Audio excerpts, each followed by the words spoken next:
મારું નામ હિતેશભાઈ બાલુભાઈ પટેલ. હું 8 થી 20 વર્ષથી ખેતી કરું છું ને અત્યાર સુધી મેં કેમિકલ ખાતરો બહુ વાપર્યા છે. કેમિકલ ખાતરોનું રિઝલ્ટ મને ક્યાંય જોવા મળતું નથી. છેલ્લા 2 વર્ષથી મેં bio NPK, ZSB, black carbon જેનો યુઝ કરતો થઈ ગયો છું. શેરડીની ખુમ્માસથી માંડીને શેરડીની ગ્રીનરીથી માંડીને ટોટલી ચેન્જ થઈ ગયું છે. જમીન એકદમ ફળદ્રુપ થઈ ગઈ છે. જમીનની અંદર એકદમ પોચાસ દેખાવો જોવા મળે છે. જમીન એટલી તાકાતવાર થઈ ગઈ છે કે નાનામાં નાની વસ્તુ પર નાખી હોય તો ફળદ્રુપ થઈને નીકળી આવે છે. પ્લસ કે આપણે પાણી ખેંચાવા દઈએ તોય એનું ટ્રિલરિંગથી માંડીને એનો કલર છોડતું નથી. પહેલાં હું શેરડીનું ઉત્પાદન 20 થી 22 ટન લેતો હતો. હવે અત્યારે મારું શેરડીનું ઉત્પાદન 30 ટનથી ઉપર જાય છે.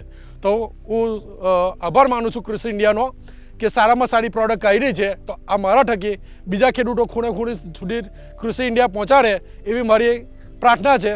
થેન્ક યુ કૃષિ ઇન્ડિયા. મારા ગામ સુધી આ પ્રોડક્ટ પહોંચી ને એનું સારો એવું ઉત્પાદન લઉં છું તે બદલ કૃષિ ઇન્ડિયાનો આભાર માનું છું.